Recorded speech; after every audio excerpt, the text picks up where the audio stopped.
আজকে হচ্ছে আমাদের মা সরস্বতীর পূজা। সেই পূজার অনুষ্ঠান আমি ভিডিওর মাধ্যমে তুলে ধরেছি।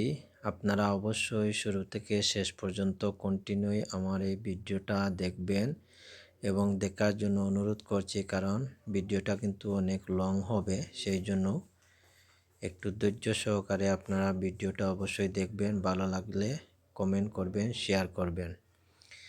যাই হোক, আমাদের আজকে সরস্বতী পূজা। আমাদের পুরোহিত ঠাকুর চলে আসছেন, ঠাকুর কাকা। তিনি আসার পরে আমাদের সরস্বতী পূজার কার্যক্রম শুরু হয়ে গেছে আমাদের বাড়িতে। আমরা সবাই মিলে পূজাটা দিচ্ছি মা সরস্বতীর শ্রীচরণে। আমরা এই অঞ্জলি অর্পণ করছি, যদি মায়ের কৃপা হয়। তো যাই হোক, আমাদের ঠাকুর কাকা তিনি পূজা করছেন বাইরে, বাড়ির উঠানে বাইরে বসে আছেন ছোট ছোট সোনামণিরা। তাদেরকেও আমি ভিডিওর মধ্যে তুলে নিলাম এবং ঠাকুর কাকা মা সরস্বতী শ্রীচরণে তিনি পূজা অর্পণ করছেন।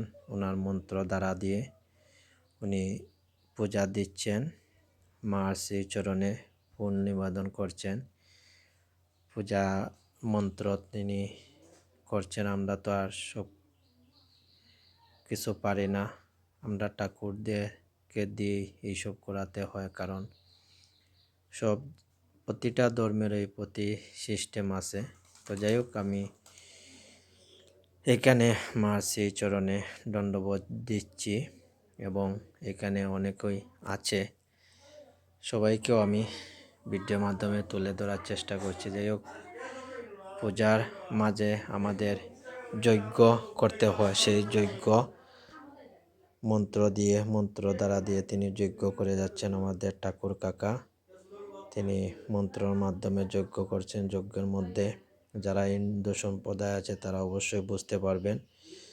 তো যাই হোক, সব কিছু ধারাবাহিকভাবে চলছে এবং এখন অঞ্জলি লওয়া হবে। অঞ্জলির বেলপত্র দেওয়া হচ্ছে প্রতি এখানে যারা যারা উপস্থিত আছেন সবাইকে দেওয়া হচ্ছে এবং মন্ত্র শ্রবণ করছেন, মন্ত্র পড়ছেন সবার মার শ্রীচরণে। সবাই বেল্লপত্র সব কিছু দেওয়া হয়েছে। সবাই সারিবদ্ধভাবে বসে এখানে মন্ত্র নিচ্ছেন। ঠাকুর কাকা বলছেন আর আমরা বলছি, উনি বলছেন, আমরা ওনার সাথে আমরাও বলছি। তো যাই হোক, আমি সেলফি ভিডিও একটি তৈরি করে নিলাম, সেটাও আমি এখানে যুক্ত করে দিলাম।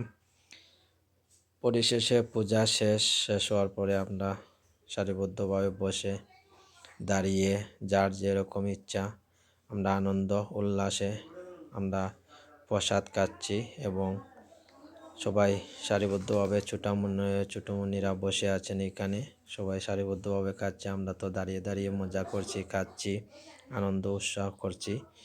তো যাই হোক, সবার সুস্বাস্থ্য এবং দীর্ঘায়ু কামনা করি। মা সরস্বতীর জন্য সবার মনোবাসনা পূর্ণ করেন এবং যারা আমার ভিডিও শুরু থেকে শেষ পর্যন্ত দেখেছেন, হিন্দু, মুসলিম, বৌদ্ধ, খ্রিস্টান যারা দেখেছেন, সবার প্রতি আমি চিরকৃতজ্ঞ এবং ধন্যবাদ জানাচ্ছি যে আমার এই লং ভিডিওটা আপনারা দেখেছেন এবং এখানে সবাই উপস্থিত আছেন। সবাইকে অসংখ্য ধন্যবাদ ভিডিওটি দেখার জন্য।